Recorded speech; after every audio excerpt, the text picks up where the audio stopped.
Assalamualaikum warahmatullahi wabarakatuh. Saya Abdur Rauf Saleng, pengawas pembina jenjang SD pada Gugus 7 Kabupaten Sopeng. Sebagaimana dipahami bahwa dalam pemberlakuan kurikulum Merdeka, satuan pendidikan diberi keluasan untuk memilih salah satu dari 3 opsi pemberlakuan kurikulum, yakni mandiri belajar, mandiri berubah, dan mandiri berbagi. Pada Gugus 7 Kabupaten Sopeng, secara umum sekolah-sekolah telah memilih opsi yang kedua, yakni mandiri berubah. Ternyata dalam pelaksanaannya menemui banyak permasalahan. Antara lain, topografi sekolah, kemudian kesiapan guru, dan pemanfaatan PMM yang belum maksimal di kalangan guru. Untuk memberikan solusi terhadap permasalahan ini, maka saya selaku pengawas pembina berupaya agar semua guru memiliki kemampuan dan pemahaman yang memadai dalam mengimplementasikan kurikulum Merdeka melalui strategi SARS-CoDES. Mungkin di antara Bapak Ibu ada yang bertanya, SARS-CoDES itu apa ya? SARS-CoDES adalah sebuah akronim dari Sapu Rata, Sekolah Kota, dan Desa. SARS-CoDES mengandung makna yang cukup mendalam agar pemahaman guru tentang kurikulum Merdeka pada sekolah-sekolah binaan itu merata. Tidak ada gap antara sekolah yang tinggal di kota dengan sekolah yang tinggal di pedesaan. Bahkan di puncak gunung sekalipun. Juga tidak ada gap antara sekolah yang tinggal di daerah berjaringan dengan sekolah yang tinggal di daerah tidak berjaringan. Untuk mewujudkan strategi SARS-CoDES ini mengikuti alur berikut. Yang pertama, bangun komitmen awal. Yang kedua, data awal guru binaan. Yang ketiga, laksanakan workshop. Yang keempat, bentuk tim tindak lanjut workshop. Yang kelima, bentuk komunitas belajar intra dan antar sekolah. Dan yang keenam adalah target dan apresiasi. Untuk lebih memahami tentang SARS-CoDES ini, mari kita ikuti tayangan ini hingga selesai.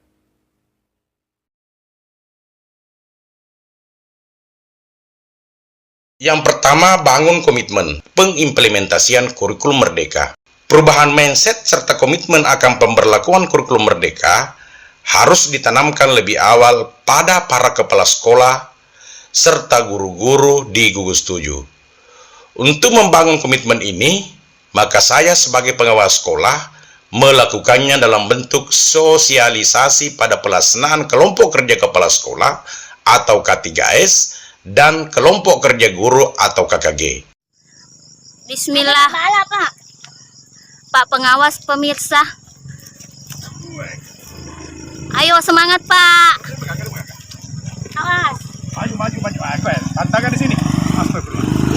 Awas. Data awal guru binaan dalam hal ini adalah Inilah gambaran awal tentang pemahaman guru terhadap implementasi kurikulum Merdeka. Untuk mendapatkan data ini, maka saya selaku pengawas pembina harus melakukan monitoring pelaksanaan pembelajaran dari satu sekolah binaan ke sekolah binaan lainnya. Untuk wilayah binaan saya yang meliputi 9 sekolah dasar, antara lain SD 27 Dolatie, SD 39 Sering, SD 35 Tajuncu, SD 40 Padangeng, SD 41 Tonropeja, SD 181 Pincenge, SD 184 Darajue, SD 198 Toweleng, dan SD 241 Adagange. Dari 9 sekolah binaan ini, terdapat 3 sekolah yang topografinya di daerah pegunungan dan tidak ada jaringan internet sama sekali, yakni SDN 27 Dalatie, SDN 241 Adagange, dan SDN 198 Toweleng. Di setiap sekolah binaan, saya masuk dari satu kelas ke kelas lainnya yang telah mengimplementasikan kurikulum Merdeka sebelumnya. Saya melakukan pengamatan, wawancara, dan diskusi dengan guru kelas, hingga semua sekolah saya kunjungi. Saya mencoba menggali pemahaman mereka tentang bagaimana menganalisis capaian pembelajaran ke tujuan pembelajaran, alur tujuan pembelajaran, hingga menyusun modul ajar. Juga bagaimana mereka melakukan P5, melakukan pembelajaran, bagaimana dengan diferensiasi pembelajaran dan asesmen.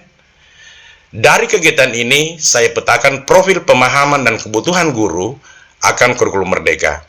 Ternyata kesimpulan sementara saya adalah mereka butuh pendampingan pasca pelaksanaan kunjungan sekolah, dan pengawas sekolah telah mendapatkan peta profil pemahaman dan kebutuhan guru akan kurikulum Merdeka.